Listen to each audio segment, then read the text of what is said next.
Hello, I'm Raj Vedam. I'm here in the lovely campus of Louisiana State University in Baton Rouge, and behind me over here is what looks like an unremarkable earthen mound. There's one mound over here, and if the camera pans there, you'll see there's one more mound over there. Two mounds right in the heart of the campus in Louisiana State University. The football stadium is down the road, and it is just beside the football stadium.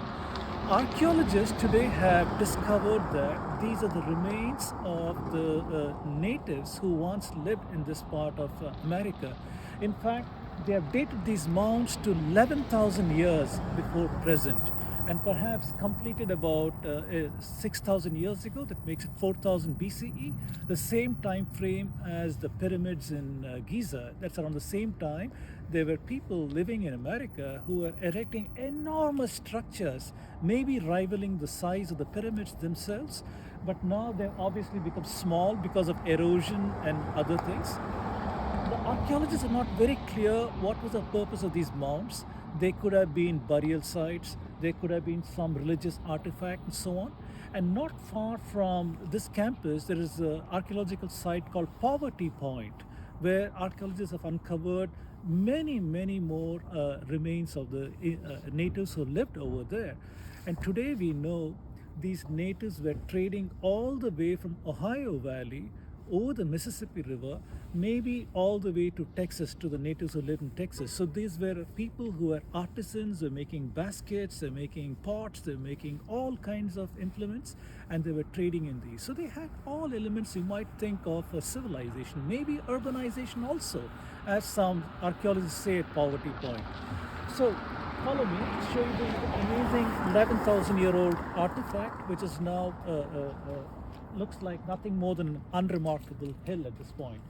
We don't know who were the natives who built these, but today we know that in this area in Louisiana, we have all these tribes who are living in this part. If you zoom in, you can take a look at the names of some of these tribes. So most probably they must be the descendants of the people who built these mounds in the first place.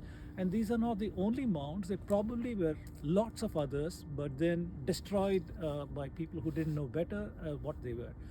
In fact, even this is in the heart, like I said, of the Louisiana State University campus, where the stadium is just down the road over here. Only after archaeologists discovered that these were remains of Native American artifacts, then they put this flimsy fence over here to prevent people from damaging it further. Otherwise, this was a place for tailgating parties and things of that nature. So I'm glad that archaeologists have been able to at least protect these artifacts. These are the only reminders that we have, that we know that there were Native Americans living here on this continent, throughout this continent, and having a vast network of trade and interactions and culture and civilization much before the white settlers came and wiped the entire civilizations out.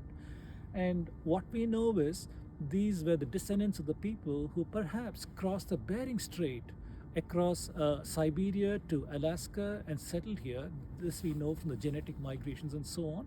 And perhaps this migration was started about 30,000 years ago.